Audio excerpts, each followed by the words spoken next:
Sure अब CSS के जो भी एस्पिरेंट्स है, व्हेन आई वर प्रिपेयरिंग अल्हम्दुलिल्लाह आई क्लियर्ड इन फर्स्ट अटेम्प्ट, तो आई वर टोल्ड कि जी 6-7 महीनों में या 1 साल में तो नहीं होता सीएसएस, आपको तो पढ़ना पड़ता है, this and that blah blah blah. Definitely definitely मैंने पढ़ा, लेकिन टेक्निकली पढ़ा और सब्जेक्ट वाइज पढ़ा, and I got the idea कि किस तरह से कौन सा जो है हमने क्वेश्चन अटेम्प्ट करना है। तो वो ही मेरा जो नॉलेज है, मेरा जो एक्सपीरियंस है, माय पर्पस इज कि मैं वो आप लोगों के साथ शेयर करूं।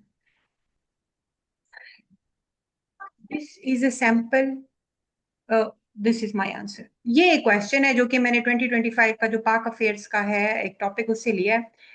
Analyze the demographic and cultural diversity of Pakistan and its impact on national integration and policy making. So this is just a general question. इसमें I will give you people 5 minutes, अगर आप लोगों के पास आप लोगों की books हैं, और I would ask you people कि आप इसकी आउटलाइन जो है वो लिखें, या 2-3 मिनट्स में भी आप लोग लिख सकते हैं। तो kindly the question is right in front of you on your screens, if you would like to go into details, और इसकी लिखें प्लीज।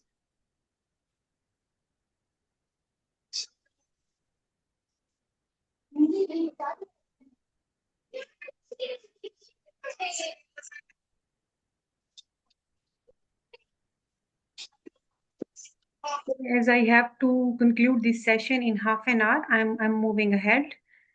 इस पे सबसे पहले पॉइंट ये है कि आपने क्वेश्चन को एनालाइज करना है कि पूछा क्या जा रहा है।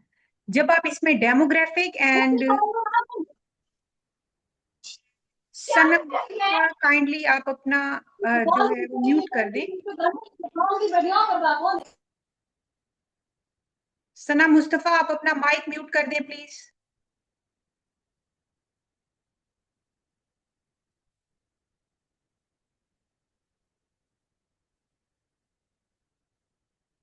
Thank you.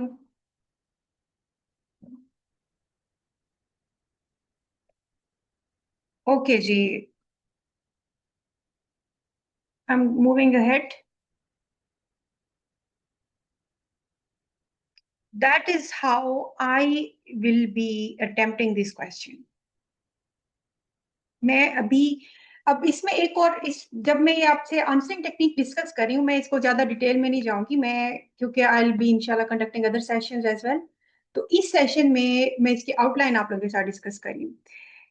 जब भी आप लोग को, ये मेरे से बहुत सारे स्टूडेंट्स ने पूछा भी जिन्होंने पिछले सालों में एग्जाम्स दिया, दे आस्क्ड मी कि आउटलाइन के हमने, एस्से में तो मस्ट होती है आउटलाइन, एस्से की डायरेक्शन में लिखा होता है कि जी आपने आउटलाइन लिखनी है, क्या हमने जो बाकी सवाल है उनमें भी हमने आउटलाइन लिखनी है या नहीं लिखनी? जी आई रिकमेंड की लिखनी है। बहुत सारे एस्पायरेंट्स, टॉपर्स, टीचर्स कहते हैं कि वो सजेस्ट नहीं करते कि लिखना है, बट आई डू सजेस्ट कि आप लिखेंगे, और थोड़ा सा पेपर की बैक साइड पे आप उसकी प्रैक्टिस करेंगे।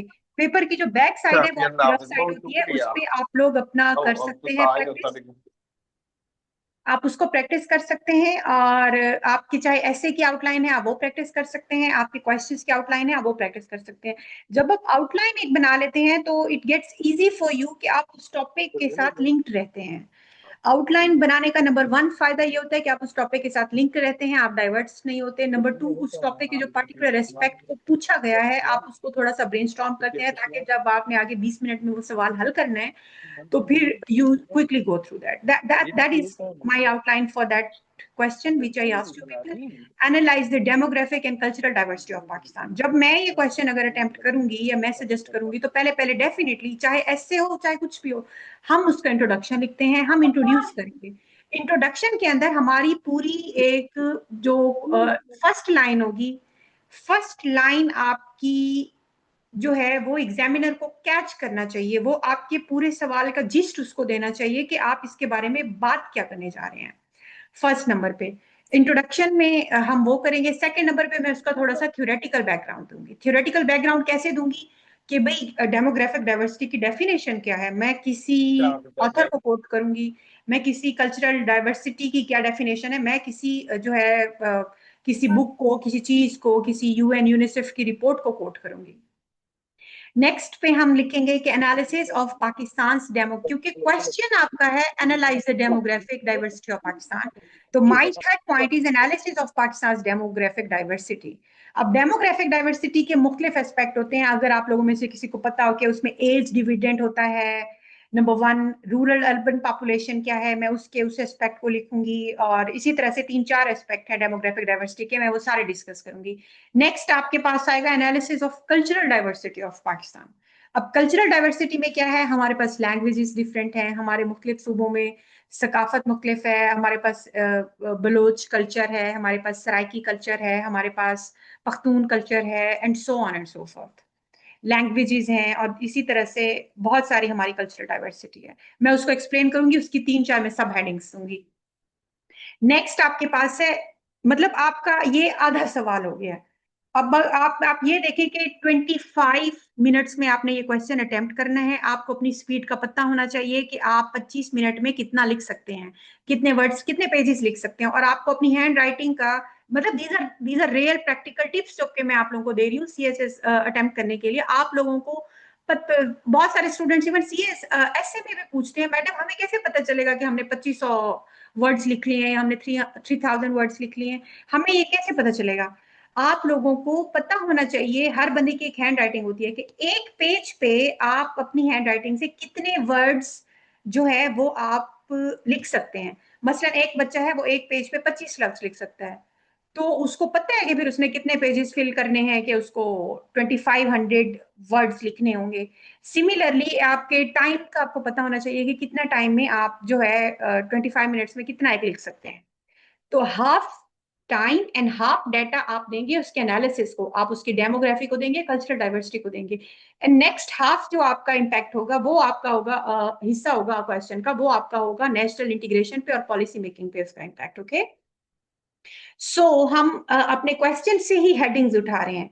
हेडिंग का आउटलाइन बनाने का रूल ये होता है कि आपने अपने क्वेश्चन से हेडिंग बनानी है, ऐसे रैंडम नहीं लिखनी, आपने अपने क्वेश्चंस को पिक करना है और वहां से आपने हेडिंग उठानी है।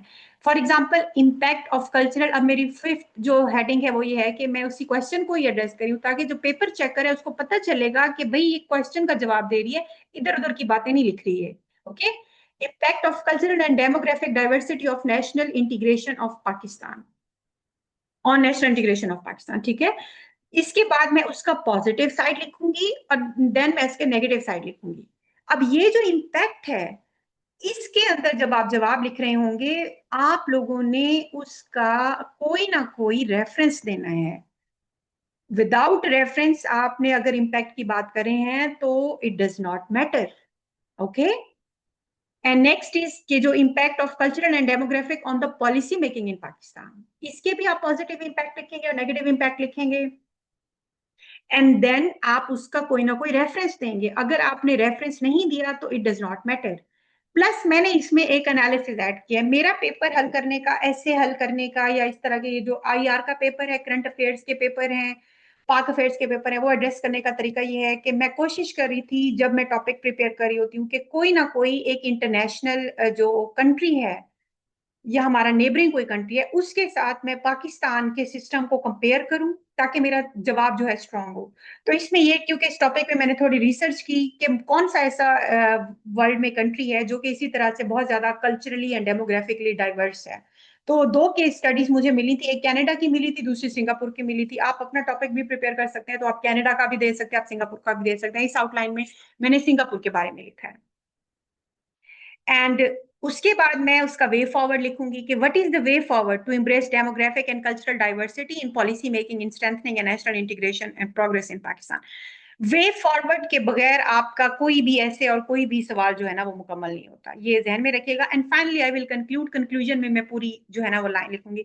अब वो जो मैं रेफरेंस वाली बात करी थी, वो मैं डायरेक्टली कोई एक अपना पॉइंट बताती हूँ। अब ये देखें, दिस इज माई इंट्रोडक्शन जो मैंने इस ऐसे का, इस टॉपिक का प्रिपेयर किया, ठीक है। मैंने अपने इंट्रोडक्शन में 2 या 3 रेफरेंसेस लिखे हैं। मैंने अपने इंट्रोडक्शन के अंदर पाकिस्तान ब्यूरो ऑफ स्टैटिस्टिक्स 2023 का हवाला दिया है कि जी पाकिस्तान में यूथ बढ़ जाए, 64% हमारी ये पॉपुलेशन है। मैंने पाकिस्तान की पॉपुलेशन जब जिक्र किया 241 में, ये यूएन वर्ल्ड पॉपुलेशन का दिया है। इसके अलावा हमारा अपना जो सेंसस है, आप उसका हवाला दे सकते हो। ओ, आई वुड स्टॉप हियर। और जो मैं एक इंपॉर्टेंट बात आप यहाँ पे आपको बताऊंगी, वो मैं आपको ये बताऊंगी कि जो पाकिस्तान से रिलेटेड आपका जो है ना डाटा है, उसमें आपने इन डिटेल सोर्स है जो आपके इंफॉर्मेशन का, Pakistan economic survey. Pakistan economic survey आपके पास इंटरनेट पे अवेलेबल होता है। आप पाकिस्तान इकोनॉमिक सर्वे को डाउनलोड करें, आप उसको प्रिंट करें। उसमें आज आप लोग जो है उसको गो थ्रू कर लें, उसको देख लें। उसमें एक एग्रीकल्चर का सेक्टर है, एक एजुकेशन का सेक्टर है, एक डेवलपमेंट का सेक्टर है, आईटी का सेक्टर है, मतलब एवरीथिंग इज देयर। उसमें आपको जो पाकिस्तान की पॉपुलेशन मिलेगी, पॉपुलेशन का सेक्टर है, वहां से आपने डाटा लेना होगा। वो आपका एक वेल डिफाइंड सोर्स है आपके ऐसे के लिए, आपके आईआर के लिए, आपके सॉरी आईआर के लिए नहीं, करंट और पाक अफेयर्स के लिए जो इन डाटा चाहिए होगा। खैर, these are the maximum reference जो कि मैंने अपने इंट्रोडक्शन में दिए। मैंने अपने इंट्रोडक्शन में ही पहली लाइन लिखी कि जी पाकिस्तान को चैलेंजेस हैं, लेकिन डेमोग्राफिक डाइवर्सिटी जो है वो यूनिफाइंग फोर्स भी है, अगर प्रॉपर हम पॉलिसी फ्रेमवर्क से उसको एड्रेस करें। फिर मैंने पाकिस्तान की पॉपुलेशन के बारे में लिखा, उसकी डेमोग्राफिक और कल्चरल जो है एथनिसिटी के बारे में लिखा, मतलब डेमोग्राफिक और कल्चरल डाइवर्सिटी को डिस्कस किया। नेक्स्ट लाइन के अंदर इंट्रोडक्शन में ही मैंने एग्जामिनर को बता दिया कि मैं एक इंटरनेशनल कंट्री का कंपैरिजन कर रही हूँ, ताकि उसको पता चले। और उसके बाद मैंने उसकी थीसिस स्टेटमेंट लिखी कि जी पाकिस्तान में ठीक है डेमोग्राफिक डाइवर्सिटी है, लेकिन हमने किस तरह से अच्छी पॉलिसी वगैरह बना के तो उसको एड्रेस करना है, ये उसका मैंने थियोरेटिकल बैकग्राउंड लिखा and so on. That's how you attempt an answer. जो बच्चे बाकी हैं स्टूडेंट्स हैं, मैं उनके साथ लेटर ऑन इसके मजीद तफसील के साथ भी इंशाल्लाह शेयर कर लूंगी फर्दर सेशंस में। This is my clear answer to you people that without reference किसी फिलोसोफर, साइंटिस्ट, ऑथर, कोई रिपोर्ट, कोई स्टैट्स, कोई पोइट, उसके बगैर आपने 50 सफ़े भी लिख दिए तो आपके 0 नंबर हैं। अदरवाइज आपको जो है ना वो कोई फायदा नहीं है। अब ये आंसरिंग टेक्निक जो मैंने आपको अभी बताई है, this pattern can be followed in park affairs, current affairs, IR and political science. ठीक है, अगर आप साइंस सब्जेक्ट्स का क्वेश्चन अटेम्प्ट करें हैं, लाइक एवरीडे साइंस का, जियोग्राफी का, जोलॉजी का, your answer must be adorned with diagrams, graphs and flow sheets. अगर आपके एवरीडे साइंस का कोई सवाल है, आपके ज्योग्राफी का सवाल है, इवन वॉल्केनो के ऊपर क्वेश्चन है, आपको पता होना चाहिए, आपको वॉल्केनो की गंदी मंदी सी तो नहीं, अच्छी डायग्राम बनाने आनी चाहिए। इसी तरह जोलॉजी है, जोलॉजी में कोई सिस्टम्स आपसे पूछ रहे हैं, आपको डायग्राम्स आनी चाहिए। विदाउट डायग्राम आप ईडीएस को, ज्योग्राफी, टेक्निकल सब्जेक्ट्स को आप नहीं डील कर सकते।